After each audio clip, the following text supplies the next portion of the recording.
All right, let's make some splitter tunnels. This is a two-part modular system that I've created. This is system A. There is another system B which is smaller. They can be combined together, but let's make this first part. This is a different format video. I'll just narrate my short time lapse. As you can see, it's fairly simple. It's a simple mold. I am using 200 normal 2x2 twill at the bottom. I'm using spray tack adhesive to keep it all in place. There are few cuts needed to be made in few strategic places in order not to distort the fabric too much. And the second layer is a 400 gram heavier weight fabric just to bulk it up a bit. And I always put e-glass, biaxial e-glass in the center. For two reasons. One is obviously biaxial, it has a better strength than a normal twill, but also it's to save some weight. And I also cut those little templates and attach even more carbon on the center because that's a large flat piece.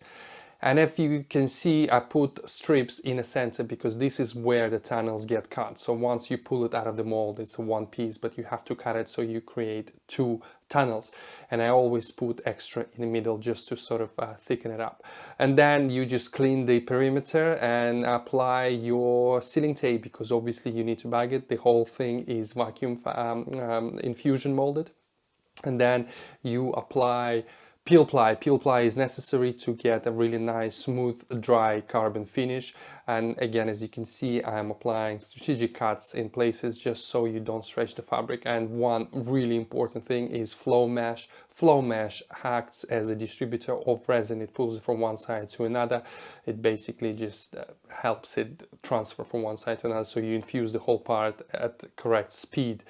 And you put inlet and outlet, doesn't matter which side you want to put on. It all depends on the size of the thing. I'm using 8mm hose for the inlet, 6mm hose for the outlet. Simple, a bit of gum tape on the side.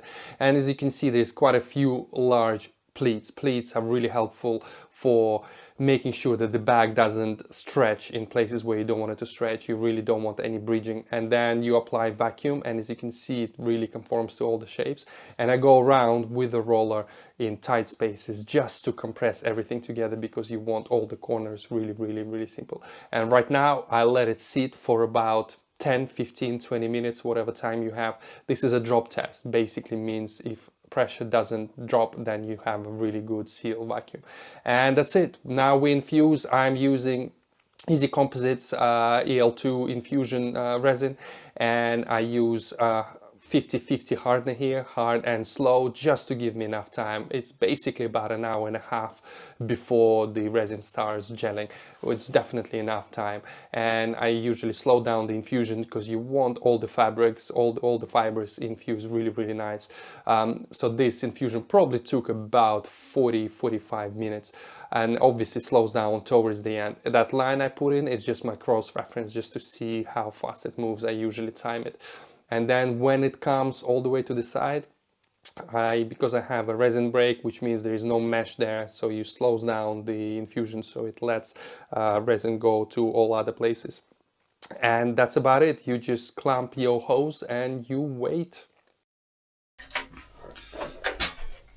Here's the final part. Nice and shiny on both sides. And yes, I make them as one part because it's a lot easier to make it like that, and then you cut it in between and you have basically a pair. This part needs to be trimmed, so we have a flange for your attachment to your splitter. And yeah, all this requires, you can polish it, you can clear coat it, but if it was me for a race car, I would run it as is because lightweight and this surface is absolutely fine. Let me trim this and then I'll show you the very final one.